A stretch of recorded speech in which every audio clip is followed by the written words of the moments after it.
Welcome back. Our best bets are on the way for Padres versus Dodgers on Thursday morning. What's going on? My name is Austin from Calling Our Shot, typically joined by our man Logan. Sadly, he is not with us today. Instead, you got a picture of us at an Orioles game last year. I believe that's at the playoff game. Now, side note, I'll talk about why Logan's not here in a second. If you can do me a favor, go down below. Let us know what MLB stadium you'll want us to go to this year. Whatever the most liked comment is down below in terms of stadiums, we'll go to. I don't know what it will be, but definitely let us know down below, and we will definitely try to make our way out to a bunch of different stadiums. Logan and I obviously love going to MLB stadiums. We have a bunch of different stadiums we have not crossed off on our bucket list. So let us know down below what stadium you want us to come to, and hopefully we can do a meet and greet and meet some of you all. Now, let's address the elephant in the room. Where the heck's Logan? I'll be honest, I asked him to join the stream, and he said, Austin, I'm hanging it up for the year.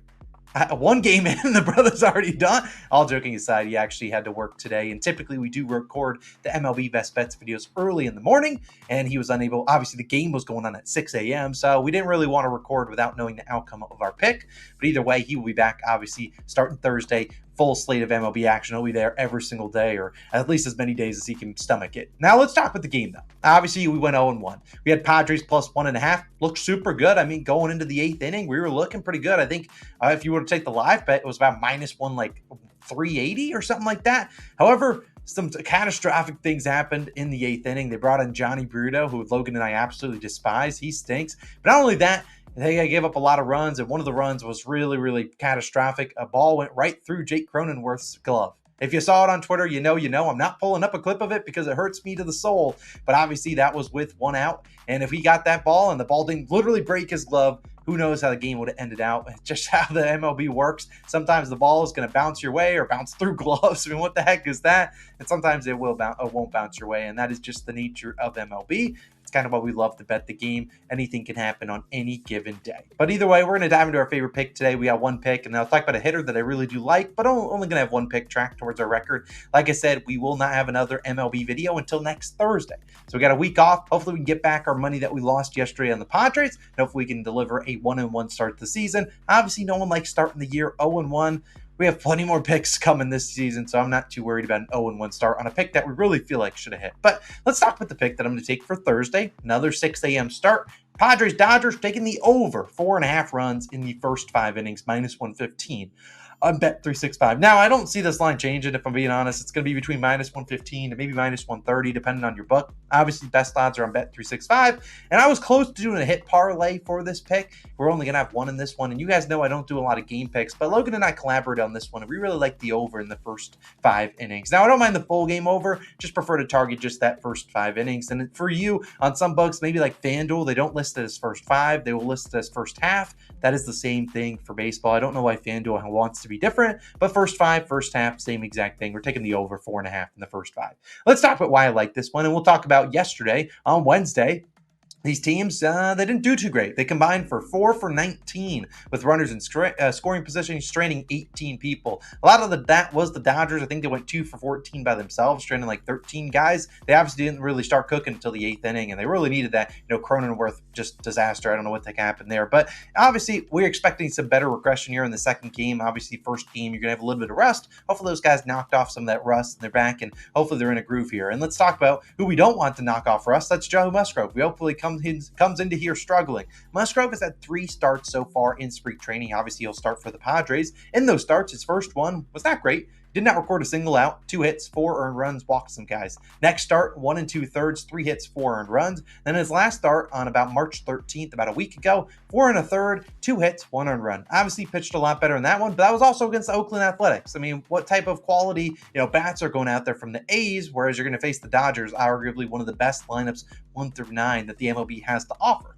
I mean, we're looking at the Dodgers obviously have a lot of success and a lot of history against Musgrove. Just pulling up a couple of their batters. Freddie Freeman, who didn't get a hit yesterday. I'll talk about him later on in the video. He's batting .385 in like 27 plate appearances. Betts .353. Muncy, who's been batting in the 5 spot, .385. He typically comes up with guys on base. Will Smith, .278. And then Otani, the outlier here, 0 for 7. Now Otani, obviously 0 for 7, probably one of his worst track records against literally any pitcher in the MLB.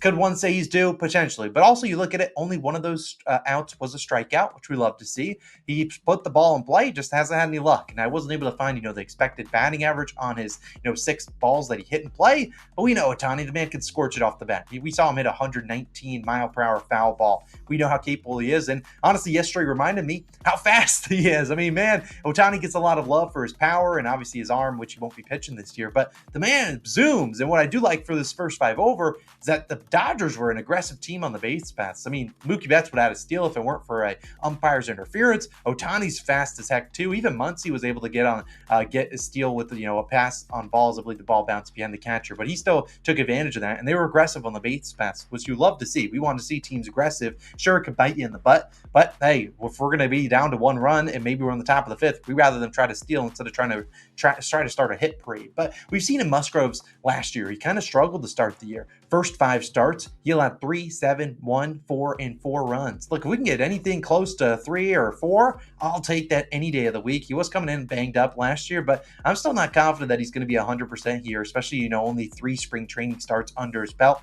Not as much time as maybe the other spring training guys will have. So I think that Musgrove will give up some hits and hopefully some runs. And then hopefully the Dodgers bench show up. The Dodgers, we know they are capable of scoring 5 by themselves, and they certainly could. But I also think there'll be some runs given up by Yamamoto, who will start for the Padres. Now, I won't even try to pronounce his full name, Yoshinobu Yamamoto. I don't really know 100%. I'm sure I'll learn exactly how to pronounce it on the broadcast. But he obviously is the guy that came away, got a bag from the Dodgers in the offseason. Was the big, guy coming away from overseas, and like they gave him a lot of money and he's expected to deliver. But in 3 starts so far in spring training, he's been nothing but that. I mean, 2 innings pitched, 1 hit, 0 earned runs. Then it's the last 2, 3 innings pitched, 6 hits, 5 earned runs, 4 2/3, 8 hits, 4 earned runs. If we can get anything close to those last 2 spring training starts, I'll be like, heck yeah, we're in for a good spot, because we need some production from the Padres. I don't expect the Dodgers to be able to do the whole job themselves and score 5, and we're like, hey, the Dodgers are wagon, and they'll be pretty good this year. Everyone knows that. But Yamamoto struggled, and while he was getting the swings and misses in his last, outing, he did have 7 strikeouts.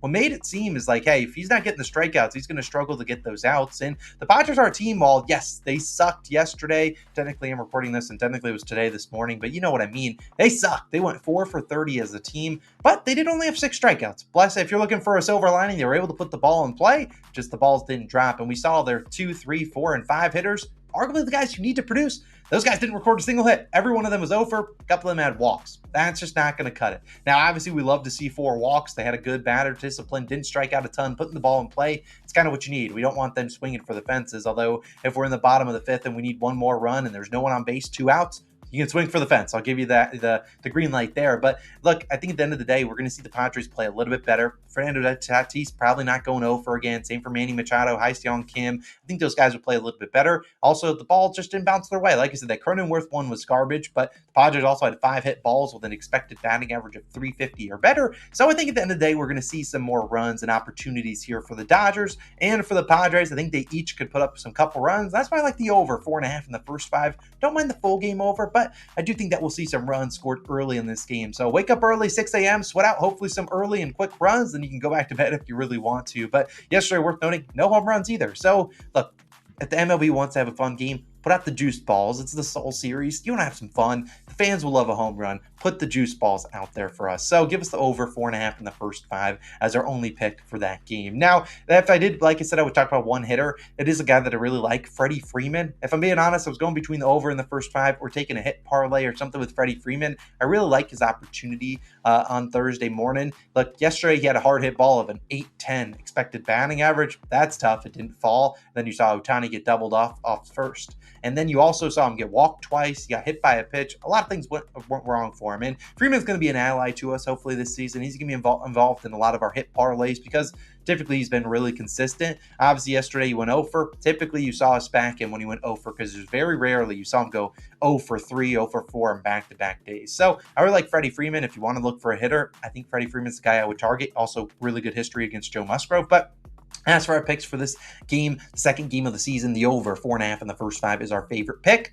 And as always, let us know your favorite picks down below. We will be back on Thursday with Logan. We'll be back for the normal edition of MLB picks. We got a lot of stuff coming your guys' way. And like I said at the top of the video, if you could do me a favor, Go down below, let us know what stadium you want us to go to, and if you maybe see the stadium you're going to comment, give it a like, and we'll try to get out there sometime this season. You got my word. I will get my way to the most liked commented stadium down below or city. You guys have a wonderful day. It's Austin, not Logan, signing out. We'll see you guys in the next one. Peace.